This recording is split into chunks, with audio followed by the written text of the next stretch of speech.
Mesdames, Messieurs, chers amis, nous allons récompenser ce soir les plus brillants des informateurs. Ceux qui n'hésitent pas à mentir délibérément pour servir le politiquement correct. Mais ne nous y trompons pas. Il s'agit moins de critiquer des hommes et des femmes que de dénoncer un système, la tyrannie médiatique. Bien peu se hasardent à critiquer les grands médias, parce que les grands médias sont le pouvoir. Et pourtant, c'est précisément parce qu'ils sont le pouvoir sur les esprits, qu'il est de notre devoir de les critiquer. Car les grands médias sont un rouage essentiel du pouvoir tout court. Le président du groupe socialiste au Parlement européen, Martin Schulz, l'a reconnu, je le cite, « En démocratie, ce sont les médias qui contrôlent le pouvoir. » Mais qui contrôle les médias? La réponse est simple. Les banques, les oligarques de la superclasse mondiale et les mercenaires intellectuels qui les servent. Il y a donc, dans ce qu'on appelle, par abus de langage, les démocraties occidentales, une verticale du pouvoir. Les grandes puissances financières y contrôlent l'opinion par l'intermédiaire des médias, des campagnes de communication et la publicité. Car contrairement à ce qu'on nous raconte, le pouvoir ne vient pas d'en bas dans les démocraties libérales occidentales, à de rares exceptions près. Là où il y a des référendums d'initiative populaire, comme en Suisse, le référendum d'initiative populaire, cette potion magique du peuple, le pouvoir n'appartient plus au peuple, mais aux grands oligarques. Ce sont eux qui contrôlent la fabrication de l'opinion et l'offre électorale dominante. Si vous le voulez bien, jetons un coup d'œil sur les propriétaires des grands médias français. Au Figaro, Serge Dassault, dont le métier est de vendre des avions d'affaires aux patrons des grandes entreprises et du matériel militaire aux monarchies pétrolières. Sa prospérité est donc intimement liée à la prospérité de la superclasse mondiale, puisque ses clients en proviennent exclusivement. Aux Échos, Bernard Arnault, 4e fortune mondiale, l'homme de l'industrie du luxe, et donc là aussi étroitement dépendant de la prospérité de la superclasse mondiale. Au Monde, aux côtés de Pierre Berger, lui aussi homme du luxe et financier de SOS Racisme. Aux côtés de Pierre Berger, parmi les patrons, Mathieu Bigas de la banque Lazare. À Libération, c'est la banque Rothschild qui est aux commandes. Même situation dans la presse quotidienne régionale. La PQR, la fameuse PQR. Le Crédit Agricole contrôle toute la presse nordiste et picarde. Et le Crédit Mutuel est lui aux manettes des journaux alsaciens, bourguignons et rhône-alpins.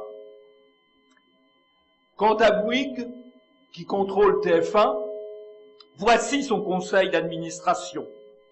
Le banque-assureur Groupama, Indo-Suez, BNP Paribas, la financière Artemis et Bernard Arnault. La boucle est bouclée. Encore que par rapport à l'année dernière, ça s'est presque amélioré. Goldman Sachs n'y est plus. Son représentant a pris sa retraite, je crois. Son représentant français, enfin, a pris sa retraite. Voilà. Alors, Au fond, je vais vous poser une question. Quel est le point commun entre un journaliste du Monde, du Courrier Picard, de Libération, de Vosges Matin ou de TF1? Eh bien, ce sont tous indirectement des employés de banque. D'une nature un peu particulière, mais ce sont des employés de banque. Alors, vous avez sûrement beaucoup de considération pour le conseiller de clientèle que votre banque a mis à votre service. Il peut occasionnellement, ce conseiller de clientèle, vous apporter des informations utiles. Mais vous savez qu'il sert d'abord les intérêts de son employeur et ses propres intérêts. Eh bien, un journaliste, c'est un peu pareil. C'est un peu comme le conseiller de clientèle de votre banque. L'information qu'il vous donne est orientée, partielle, partiale, biaisée. D'ailleurs, il y a une chose qui est assez mystérieuse, les grands médias ne gagnent guère d'argent. Beaucoup en perdent. Mais il y a toujours des gens pour en acheter toujours plus cher. C'est même un peu mystérieux. Parce que ceux qui investissent dans les médias n'en attendent pas une rétribution financière immédiate. Non, ils visent à acquérir du pouvoir, de l'influence. Voilà pourquoi, contrairement à ce qu'ils prétendent, les grands médias ne sont pas des médias d'information, ce sont des médias d'influence. Ce sont des prescripteurs d'opinion. Ils ne cherchent pas à vous aider à comprendre, ils cherchent à vous faire croire ce qui correspond à leurs intérêts. L'organisation, il y a une verticale du pouvoir médiatique. Et l'organisation du pouvoir médiatique est pyramidale. Au sommet trônent les oligarques de la superclasse mondiale. Eux participent au jeu et au montage du pouvoir. Ils retrouvent les banquiers, les financiers, les chevaliers d'industrie et les hommes politiques dans des cénacles restreints, comme le club Le Siècle, auquel un livre vient d'être consacré. Et d'ailleurs, notez que c'est parce qu'il en était et qu'il a fait ses classes à New York et dans les rédactions des journaux d'affaires qu'Éric Israël Helix vient d'être nommé à la tête du quotidien Le Monde. Ça, c'est le sommet. À la base, on trouve les soutiers de l'information orientée d'autant plus dépendants que beaucoup sont précarisés. Et d'autant plus dépendants qu'ils se surveillent les uns les autres. Malheur aux petits dealers du politiquement correct qui viendraient à s'écarter du troupeau. Entre les deux, entre les grands et les petits, il y a la caste des grands vicaires qui donnent le ton des sermons, les présentateurs du 20h. David Pujadas, Bobard 2010, respect.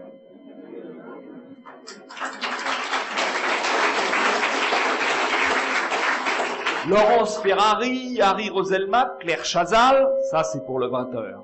Et une dizaine de grands éditorialistes se répandant partout. Claude Askolovitch, Nicolas Domenac, Joseph Massescaron, Jean-Michel Apathy, Jean-Claude Bourdin, Alain Duhamel qui sévit depuis 40 ans. Il s'est toujours trompé. Donc, il est bon. Alexandre Adler ou Nicolas Demorand. Quel merveilleux vivier de candidats au Bobard d'Or. Vous retrouverez d'ailleurs beaucoup d'entre eux dans cette édition 2011. Ces maîtres du discours sont des grandes consciences et des sachants. À l'image des Diot, des Durfort et des Bilsberg, si bien décrits par Jean Raspail dans son roman prophétique, dont je vous recommande la relecture, Le Camp des Saints. tout ce qui est politiquement correct est nôtre, telle est l'idéologie du pouvoir médiatique. Un cocktail d'affairisme mondialisme et de trotskisme d'école de journalisme. Vous mélangez le laisser-fairisme libre-échangiste du Financial Times et la rupture sociétale façon Libération, et vous atteignez le point G de l'extase médiatique.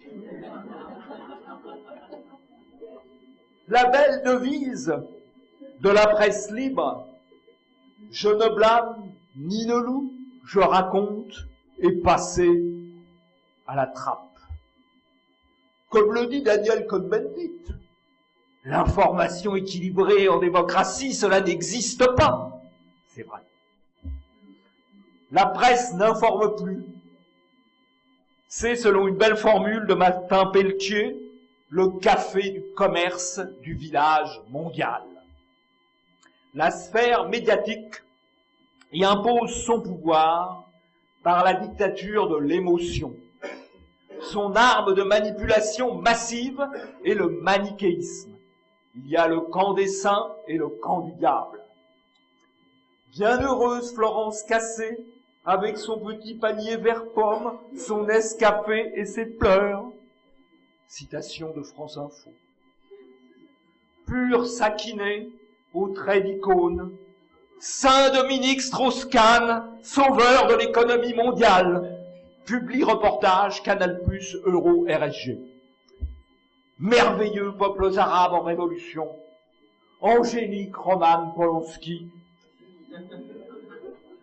Inquiétante Russie. Salaud de peuple suisse. Askolovitch. Respect. Épouvantable ophtalmo-raciste. La presse unanime. Méchant Kadhafi. Gentil petit roi de Bahreïn, aidé par les gentils blindés saoudiens contre les méchants chiites. Le média et le mensonge. Le monde des médias dominants est construit comme une histoire de bisounours, un conte pour enfants avec ses bons et ses méchants. Pour bercer d'illusions les consommateurs, à qui les oligopoles mondiaux veulent vendre de la bimbeloterie, et pour mieux infantiliser les citoyens à qui la superclasse mondiale veut imposer le désordre cosmopolite pour mieux les soumettre au nouvel ordre mondial. Le média n'est pas seulement le message, le média est le mensonge.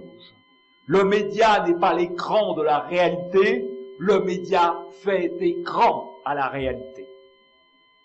Alors c'est pour cela que Polemiat a créé la cérémonie des bobards d'or, pour dénoncer la soumission du pouvoir exécutif au pouvoir des banques et de la superclasse mondiale à travers les médias, pour dénoncer, selon une belle formule d'Henri Hude, ces médias qui tuent la raison dans le peuple et qui par là même sapent les fondements de la démocratie. Pour rétablir la liberté du débat et la libre opinion, pour déchirer le voile du mensonge. Vous allez avoir ce soir une grande responsabilité. Attribuer les bobards d'or 2011. C'est très recherché. Je ne vous dis pas le nombre de coups de téléphone que j'ai eu de pression de la part de candidats. Eh bien, vous allez avoir la tâche de les départager. Ce sera difficile, car tous les candidats qui vous seront présentés sont très méritants. Mais, vox populi, vox dei, ce sera à vous de les élire. Je déclare ouverte la deuxième cérémonie des bobards d'or.